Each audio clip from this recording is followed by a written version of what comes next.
We begin today the Gemara on Daf Kuf Mem Aleph Amud Beis, 6 lines up from the bottom of the Amud.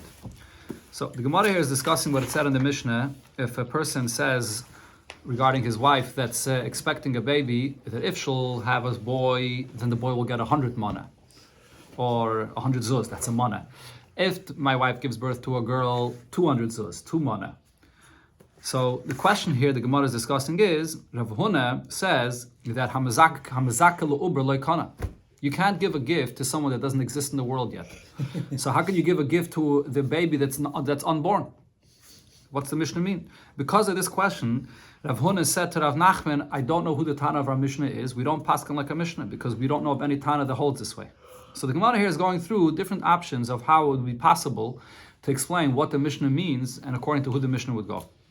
Okay, so the Gemara here continues and says as follows. V'lei melei. Why wouldn't Rav Huna say to Rav Nachman, instead of just saying that I don't know who the Tana of this Mishnah is, why wouldn't he say to him, Bim mevasreini, that maybe this Mishnah is talking about a case which is similar to the Braisa that was brought right in the beginning of this Amud, where it's not about a father that's saying that I'm going to give this this mana to the child, the unborn child. Rather, he's saying the one that brings me the news about the birth of my wife. If it's going to be the birth of a Zachar, I'll give 100. If it's going to be a birth of a Nekeva, I'll give 200. So it's not about giving it to the child born. It's about giving it to the person that brings the news about the birth. Maybe that's what our Mishnah was talking about. Okay, so therefore, in such a case, obviously, there's no issue with being mezaka, giving a gift to someone that's not in the world. You're giving a gift to this person that's here, and that's bringing you this news. Says the Gemara, that can't be the pshat in our Mishnah, because if that's the case, the Tani Sefer, what does it say in the end of the Mishnah? V'im ein sham yoirish elohu, the Mishnah talks about the tumtum, a person that we don't know if he's a zachar or an akeva. And the Mishnah concludes and says, and if the one that's born is a tumtum, but he's the only one that's there to inherit, so then yoirish hakel, he inherits everything. So now, even if the Mishnah is not even talking about a father that's giving a gift or inheriting, or children that are inheriting, so then it's just talking about someone that's bringing the good news about the birth. So Yairish Maya Vidite. Why is the Mishnah going on talking about a child that is inheriting the father and regarding a tumtum that inherits the father? We're not talking about the children taking. We're talking about someone else that's bringing the news about this. So from the continuation of the Mishnah, we clearly see that the Mishnah is talking about the father that's saying that he wants to give a gift to the unborn child. So therefore the question remains, how could you give a gift to the unborn child? The Gemara tries another option. The Gemara, V'lei melei, why wouldn't Rav Huna say it back to Rav Nachman and tell him that what's the Mishnah talking about?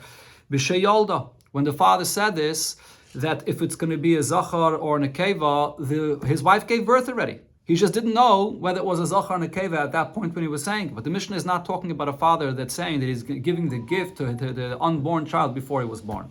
It's already after the child was already born. That's what the Mishnah is talking about. But again, the Gemara says, we clearly see from the lashon of the Mishnah that that's not the case. Because ihachi, if so, diktani seif, it says in the Mishnah, v'im amar, if the father says, kol masha teila dishti, whatever my wife gives birth to, whether a zachar or a nekeva, it doesn't make a difference. So yitel. So then either way, he's going to take the amount that the father said he's going to give, and therefore even a tumtum, that is, will also get that amount. So hareza yitel. So he's going to get this amount. So the question is, the language of the Mishnah was teilate. That's a future tense. Kol she'teiled. Why does the Mishnah say whoever my wife will give birth to? Kol she'yolda mibayole. It should use the term of yolda, which means whoever she already gave birth to. If the point here is that he could only give to a born child, not to an unborn child. So why would the Mishnah say the term teiled? So teiled means we're talking about a father that's giving a gift to the ubar, to the child before he's born. So therefore this was the reason why Rav Huna said, we don't know who the Mishnah is like. He had a question on this. Okay, the last option on the Kuf Mem Beis, continuing, the Gemara tries to explain what Rav Huna could say, what our Mishnah is saying. Like the Gemara, V'lei melei, why wouldn't Rav Huna say that our Mishnah is speaking about a case, the Omar, what the father said is, likish ateilit, that the gift will take effect, not now. I'm not giving you the gift today. Today, the child is unborn. I can't give it yet to the child. But what he's saying is, this child, the Zachar, when he will be born, then at the birth, the gift will take effect. So he's talking about the future. The gift doesn't take effect today. So therefore, when the child is born, he's not anymore a loy baloilam. He's here. Only then does it take effect. And that's the Tana of our Mishnah. So why wouldn't Rav Huna say that that's what the Mishnah is saying? So the Gemara says, because Rav Huna holds even in this case, it would not work. Rav Huna l'taimei, Rav Huna follows his opinion elsewhere. No, Rav Huna said, af l'kishatei leid lo ikana. If a person wants to give something to a child, an unborn child, even if he's clarifying that the gift is not taking effect now, it's only taking effect later when the child will be born, it does not take effect. The point is, Rav Huna holds, you have to look at now when you're making the Maisa Kinyan, not now when you're saying that you're giving it. Since now when you're saying it and you're making a Kinyan for this child, and the child now is not born yet, you can't say that it's going to work later when you're not making a Maisa Kinyan then. Then when the child is born, so you're not giving anything then. You're giving it now, and now he's not born. So therefore Rav Huna says it doesn't work. So this is not going to be an answer for our Mishnah. Now, Rav Huna, though, disagrees. The Rav Nachman said, so here the Gemara brings the source of this machlokes. Rav Nachman said about this kind of case, if you want to give a gift to an unborn child, it doesn't take effect. He's not in the world yet. However, if you say that I'm giving the gift, but it should take effect only when he's born, kana, then it does take effect. Rav Nachman holds you look at the result of when it's taking effect. Since at the time when it's taking effect, the child is in the world, then he's here, so it'll take effect. But Rav Huna says you look at the action of when you're giving it. Even if you said when the child will be born, then the child will be kind of this, still it does not take effect. So this is the conclusion. This is the reason why Rav Huna, when he looked at our Mishnah, he said that he doesn't have any way to explain. Who's the Tana of our Mishnah that's saying that you could give a gift to an ubar, to an unborn child? And therefore basically saying we don't paskin like the Tana of our Mishnah. But now though the Gemara brings a third opinion here that disagrees with this whole entire discussion. Rav Sheshes says, Echad zeh ve'echad zeh, whether you clearly specify that the gift for the unborn child should take effect after he's born, or even if you didn't, even if you're just giving the gift now for an unborn child, either way, it's going to be kana. It'll be kind for the child. So Rav Sheshes doesn't hold this whole thing. Rav Sheshes holds that you could give a gift for an ubar, for an unborn child. Rav Sheshes says, Mina minallah. What's my source for this concept, for this chiddush, that you can give a gift for an unborn child? Because the Tanya, we learned in a brayso that says the following: Ger shemeis, a ger that dies. So we're talking here about a ger that dies, and it's very possible that he has nobody to inherit him. If this is a ger that became a ger, even if he had children from when he was not a ger, from when he was before he became a ger, those children will not inherit him. So the only case that we find that we could say that a person dies and he has no yarshim, is nobody to inherit him, is a ger. Anybody else that dies, even if he doesn't have children, but there's always further relatives that somebody is going to inherit him. But by a ger, it's possible that he dies and he has no relatives that will inherit him.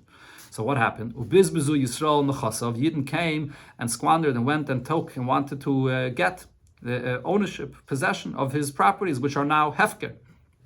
But then, after they went to possess his properties, Vishamo sheyesh le ben. They heard that he does have a son, and this was a son that was born after he became a ger. So this is a son that will inherit him. Or they hear that his wife is expecting. Okay, so now this child, this ubar, is going to inherit the father. So chayav and lahachser, they have to return everything because there's someone that inherits him, so they're not allowed to take it. Now what happens if they returned everything? Then but then they heard that son that he had died. So now again, there's no yarshim. Or they heard that the wife, which was expecting, so she miscarried. So now again, there's nobody to yarshin anymore. So now again, you can come and grab anything from the properties of this ger. So now hichzik b'shniya, the one that came and was machzik and repossessed again the properties of the ger the second time after they heard that he has no yerish, then kana, he will acquire. But the ones that came and possessed from the ger's property the first time around, when they found out that he actually had a son or his wife was expecting, so then it turns out at that point in time there was still someone that would yarshin him, so that way therefore it didn't do anything when they tried to possess it. So like kana, they're not going to be kind of this. Till here's the brayso. So one of the cases of the brayso was that he found out that his wife was expecting, that there's a ubar, that there's an unborn child here. And what does the brayso say? Because of the unborn child, that's a yerish. He inherits his father's possessions, and whoever else went and squandered and took and possessed has to give it back to who? To the unborn child. So therefore Rav Sheshes says, V'isal kedaitach. So now if you're going to say, Ubar loy koni, that an ubar, an unborn child, cannot acquire anything. So then, regarding this case where they find out that the wife is expecting, why would they have to go and be machzik a second time? They were already machzik the first time around. And even if they find out that she was expecting, but the ubar is not kaina, he's like bal olam, he doesn't exist yet in the world. And then she miscarried. So therefore, when there was zeicha the first time, that should be enough. So this is therefore Rav Sheshes says, here we see that an ubar, an unborn child, could be zeicha.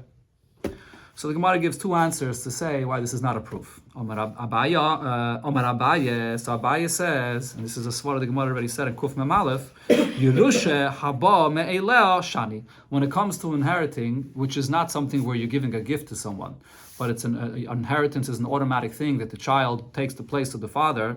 Over here, in such a case, it's automatic that even an ubar, even an unborn child, will will inherit his father. That's what this brayse is saying here.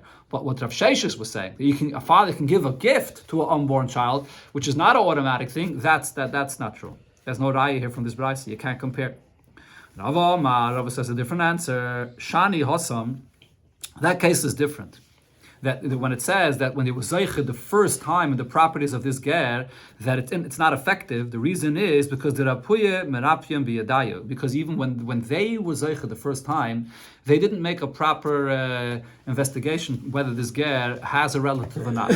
They hear that this ger dies, and there's an assumption that very possible he has no son or he has no relative to yarshin him. So therefore they just went and grabbed.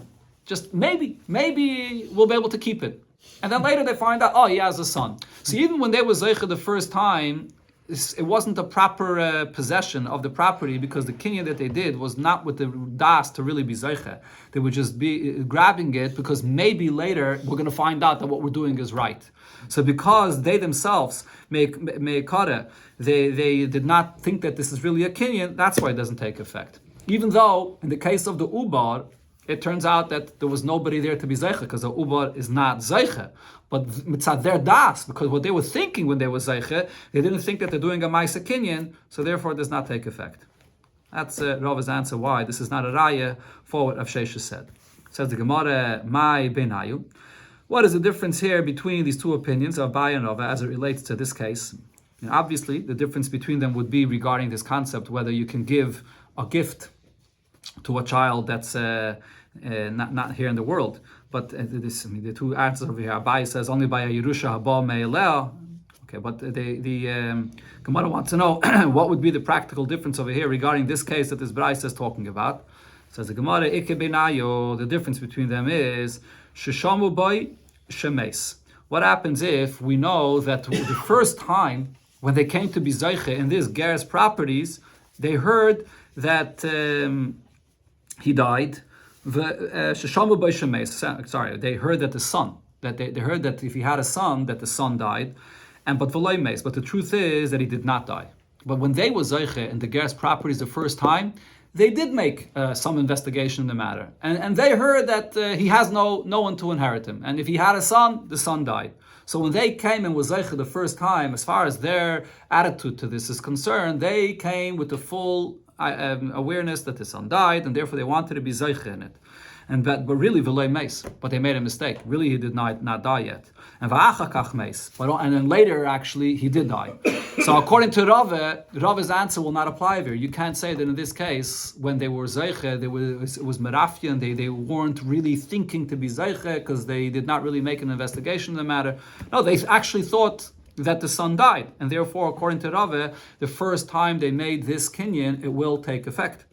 In the case of a ubar, where he's not zeicha, but according to Abaye, it doesn't make a difference. Abaye doesn't hold this distinction. The only thing that you look at is whether it's a Yerusha haba me'elea or not. So therefore, even in this case, by the ubar is going to be zeicha, and therefore their kinyan will not be a kinyan. Even when they thought they were making a serious kinyan, but it'll not be a kinyan because there's a ubar here that's zeicha in Yerusha haba me'elea.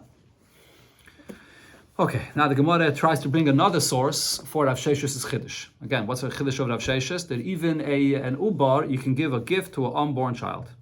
So Tashama, he says, I'll bring you a raya from what it says in a Mishnah think it's a Mishnah, that Tinek, a baby, ben yom echad, 1 day old, noichel, can inherit his father, umanchel, and can also bequeath to others, to his brothers. So that's the statement. So when it's talking about the power, the ability of a person to inherit, or that to be manchel, that's only 1 day old. So what do you see here? Ben yom echadin. So that's only 1 day old. Could be zeiche, but ubar loy. But a ubar, an unborn child, will not be zeiche. That's what it seems like here. Okay, so this is actually not a proof to Rav Sheshes. Sorry, this is a question on Rav Sheshes. Rav Sheshes says that a ubar could be zeiche, but here you see that no, it says only a day old. So the Gemara explains, what is this Mishnah speaking about? Rav Sheshes said that that's a different case. Noichel benichsei ha'em. What it's talking about over there is that this is a child that's a day old that has a different mother. That he has brothers from the same father, but he has a different mother. And he is inheriting from his mother. L'hanchel la'achen. So then he's a day old, and his mother passed away. And then he's 1 day old, and after his mother passes away, he was 1 day old afterwards, this child that inherited his mother passed away. But now, what happens when this child that's a day old passes away? Who's the one that inherits him? He has no children, and let's say he has no father. Who's the one that inherits him? The brothers. So that's what this Mishnah is speaking about, that he inherited from his mother, and then afterwards, the brothers of his, if this child passes away, will inherit him. And then the brothers will inherit him. Okay, now the Rashbam here brings from the Gemara in Masechta Nideh that explains why Rav Sheshes learned the pshat in this Mishnah this way, because otherwise the noichel and manchel doesn't really make sense. If we're talking about a child that has brothers and they all have the same father, the same mother, and this is just a child that's yashining from his father, and the brothers are yashining from the same father, what does it mean, noichel umanchel? What does it mean that he inherits from his father, and then he'll bequeath to his brothers? If he dies, his brothers will yashin from him. Why would they yashin from him? If they're all brothers from the same father, they all yashin from the father. That inheritance that this son gets now, they inherited they're all coming from the same father. What does it mean that this child now, the brothers are going to yashin from him? So therefore, Rav Sheshes says, we're talking about a brother that doesn't share the same mother. It's a brother that has another mother, and he's getting a Yerusha from his mother, and then his mother died, and he got that Yerusha, and he died right after his mother, a day after his mother, and now he'll be manchel to his brothers. That's what this Braisa is speaking about. So based on this, we could say why this is only a child that's a day old, and not an unborn child. So v'dafke ben yom echad. So therefore, this is only going to be relevant if this child is a day old. Avol ubar loy. But if he's not even born yet, so then you can't say that there's a case here where this child is unborn and he's inheriting his mother that died, and then the brothers are going to inherit from him. Why not? My time. Because the ahu mayis bereisha. The who mayis bereisha, because he is going to die before his mother. Since we're talking about this child that's inheriting from his mother, meaning, and he's still unborn, he's still in his mother's womb. So if his mother is dying a natural death, that's what Taisus over here says. We're talking about a natural death. When a mother dies a natural death, the ubar, the child, dies before the mother, and therefore you can't ever say this concept that the child died after the mother, in a case when he's still in the mother's womb, and then that the brothers will yashim from this child in the mother's womb from him. Because the mother that dies, the child has already died before the mother. So how's the child inheriting the mother? So because we're talking about a case of the child inheriting the mother, it's just practically impossible for this to apply regarding the pregnancy. So therefore it said, ben yom echad. But if it would be a regular kind of inheritance from the father, so then maybe we could still say, like Rav Sheshes said, that the inheritance of the father, or maybe even to give a gift, if the father wants to give a gift, that could be even by an unborn child. So the Gemara concludes, Ve'ena ben yoresh es imoi bakever lahanchel la'achem min ha'av. A child that passed away before the mother, and that's what happens when a mother dies and she's expecting. So the baby dies before the mother. So the baby, which is already not alive, does not inherit the mother after he died, that the brothers will then yashin from him this inheritance of the mother. So therefore, it's dafke ben yom echad. Okay, As I mentioned, Taisus over here points out that by a woman that's pregnant, there are, if she's murdered, chas v'shalom, so then in such a case, the child actually dies after the mother. But in a natural death, the child passes away before the mother, and that's what the Gemara is talking about here. Okay, but the Gemara questions this fact. Lememre, shall we say that when a mother dies, that the child dies first? Lememre, shall we say, that the baby dies before the mother? But v'ha hava uvda, there was a case where an expecting mother died, and we saw that there was still movement of the ubar, of the fetus. After the mother died, we saw that there was still movement of the unborn child. So we see that the child was still moved 3 times after the mother's death. So then we see that the child passes away after the mother. So we could still say regarding an unborn child that if the mother dies, there's a moment where the child yarshins the mother where he's still alive, and then the brothers will yarshin from him. So Ravashi said about this that you observed and this that they saw an incident that happened doesn't prove anything, because midi dehava azon of halta shemafarkeses. If you take a lizard and you cut off its tail, even after the tail is cut off from the body of the lizard itself, it's still going to shake a little bit, and that doesn't mean that it's alive. It's cut off already. So over here as well, the fact that they saw that the baby still there was movement even when the mother was not alive anymore does not mean that the baby was alive. The baby passes away before the mother that dies. Okay, now the Gemara brings another pshat to explain what this Mishnah was speaking about when it said Tinik ben Yomechad Noichel Manchel, that a son, only when he's a day old, then we say Noichel Manchel, which means not when he's not born yet, which was the question on Rav Sheshes. So the Gemara brings another pshat, Mar Berei de Rav Yosef, Mishmei de Rava Omar. So Mar, the son of Rav Yosef, the name of Rava, said another pshat.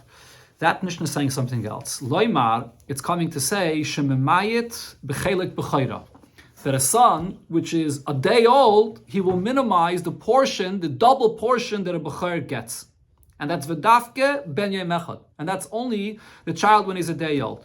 Aval uberloi, but if he's still in his mother's womb, even if he could inherit, even if we'll learn like Rav Sheshes, he could inherit, and even if you can give him a gift, but he will not. His existence, his inheritance, will not affect the double portion of the b'chayr. My timer, what's the reason for this? Because when it says by the halacha of a double portion of b'chayr, the pasuk says v'yolduloi, and they were born to him. You had one son, the firstborn, and then another son, and there the Torah says that you give the double portion to the first son. Amar Rachmana, that's what the Torah says. So therefore, v'yolduloi means that the child was born already. Only a child that's born affects the double portion of the b'chayr. So the Rashbam explains this. He gives an example. Let's say you have a person that had 2 children. So and he has $12 for 2 children. How do you divide the double portion in a case where you have $12 for 2 children? So the b'chayr gets 8, and the other child gets 4. So that's how he gets a double portion. 4 for the regular child and 8 for the other one. What's if it's 3 children? How do you divide the double portion when it's $12? So then you have to give 6 for the b'chayr and then 3 and 3 for the other 2 children. That's how the b'chayr gets a double portion from the other 3, and he gets 6.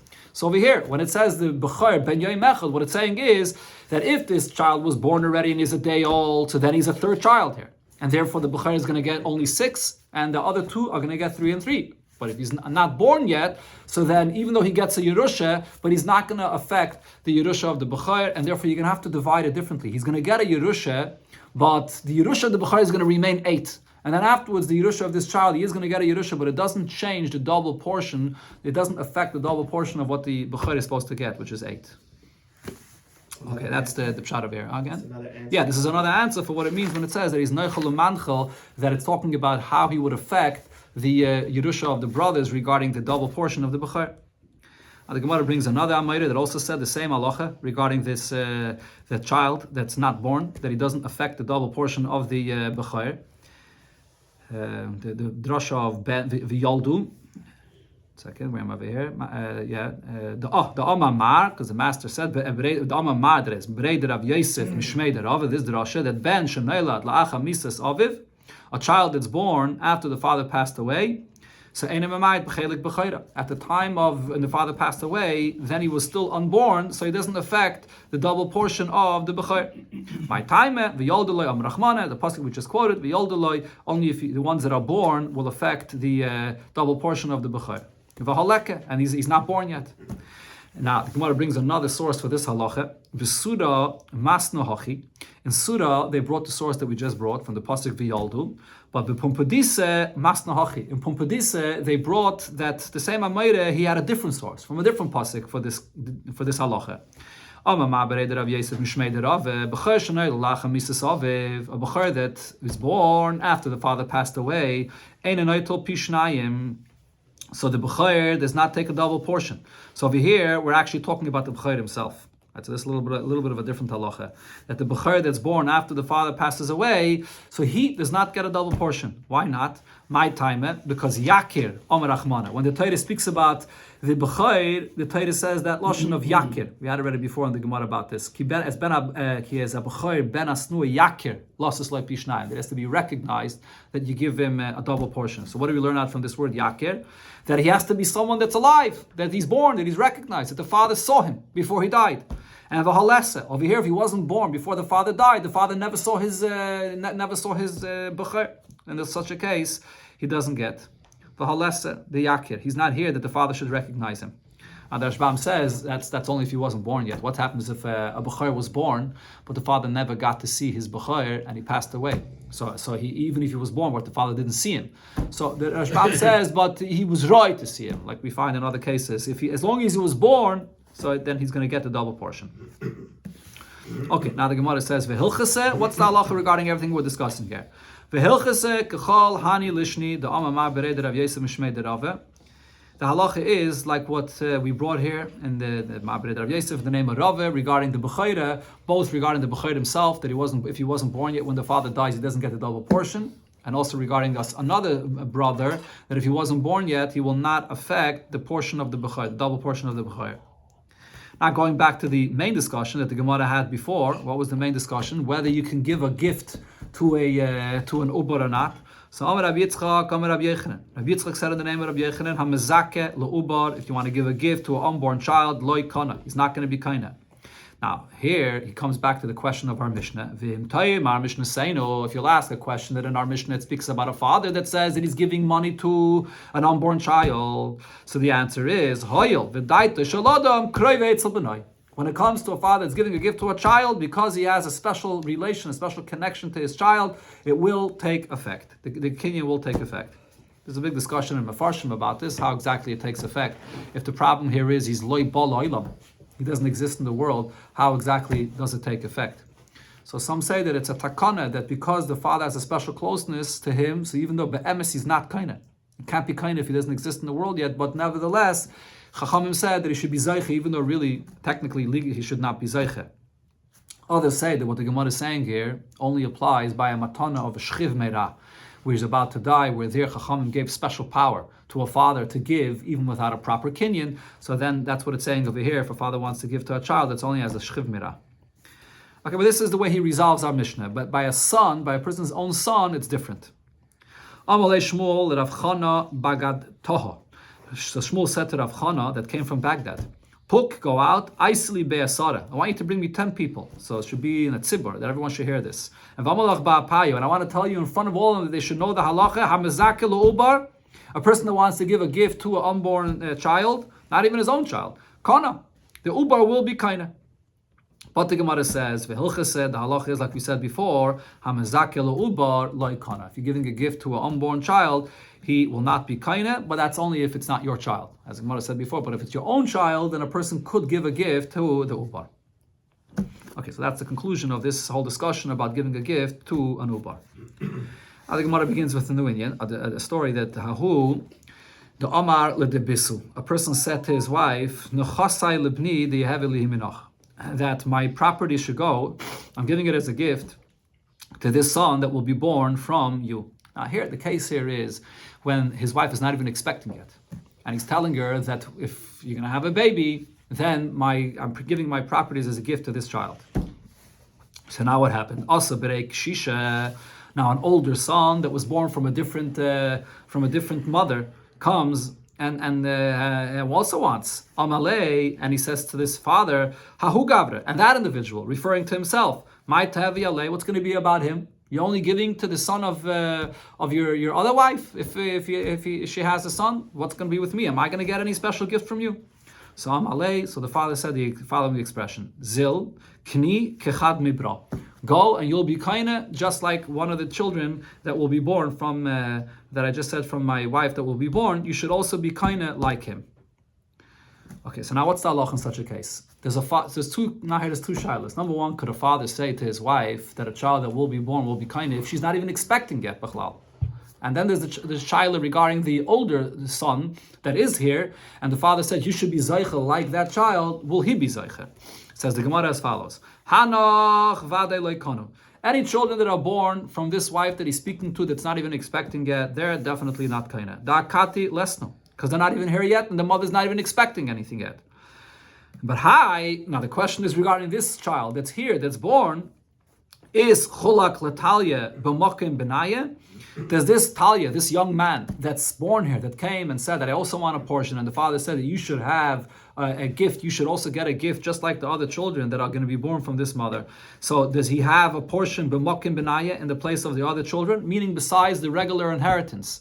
Is this special gift that the father said that you're going to get, is that going to take effect?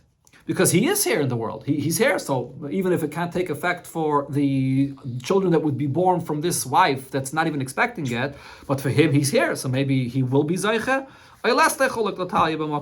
Or he does not get any portion, any special portion over here in the place of the other children, because just like the other child that the father said is giving a gift to don't get, so he that the father said is taking like them doesn't get anything either. Okay, so the Gemara brings a machlekes about this. Rab Ovin, Rab Meishe, Rab Yirmiyah, the Amri, they all said that is cholik latalia b'mokim benaya, that he does get a portion in this gift that the father is giving him here to this young man in the place of the other children. This special gift that the father said he's giving him will take effect. Okay, so that was their opinion about this. And then Rab Avohu, Rab Chanine, Bar Papi, Rab Yitzchak Nafche, the Omri, they all said, no, less chulak letalia b'mokim benaya. That this young man does not have any special portion. The gift that was given to him does not take effect in the place of the other children. Now the Gemara will explain here the logic of this machlekes, but first the Gemara says, Na'amalei Rabavo Rab Yirmiyah. Rabavo said to Rab Yirmiyah, who do we paskin like in this argument that we have about this? Hilchase kavasan? Is the halacha like us, like our opinion? Or hilchase kavasaycho, or is the opinion like or is the halacha that is like your opinion? So Amalei, so Rabbi Yirmiyah says, Pshite, the hilchase kavasan, the halacha is like us, so Rabbi Yirmiyah and the ones that said like Rabbi Yirmiyah that this young man that is alive does get a portion, does get that gift from his father. Why? The kashishnu minaycho, because we are older than you, so therefore we paskin like the one that are older. And Valav Hilchasa Kavasaychu, and Allah is not like you, and the ones that are saying like you, the Dardikiyatam, because you're younger than us.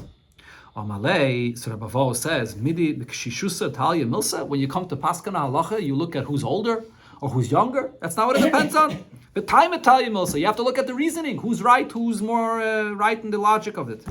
And the time in my, so what's the reason for this? Zil, Lagabi de Rab Ovin, go to Rab Ovin, the Asberte Nehela.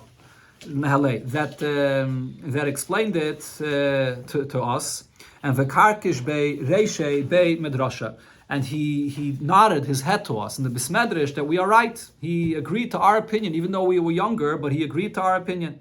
So so they went to him and they got the explanation from him. Why would the older child that is saying to the father, I should also get a gift, and the father says, okay, you'll also get like that, like the child from my other wife. Why should the older child not get anything? He's here, he's alive. You can't give to the child that's going to be born from the wife that isn't even expecting yet. But why shouldn't this child get? So he gave him the following example. Amalei said to him as follows: Ilu Amalei, if you go and tell a person, Kni kechamar, you should acquire this object just like the donkey would acquire it. You're comparing this person to a donkey. Acquire like the donkey. Mikani, would you acquire? So in this case, what did the father say to this child? You should acquire just like this child from this wife of mine would acquire. But that child is not even here in the world. You can't acquire. So if you're comparing, you're saying he should acquire like that child, so then you're not going to acquire. So here the Gemara is going to bring the source of this and a machlokes about another case. Some of this, okay, we'll see in Mitzvah Shem, the continuation.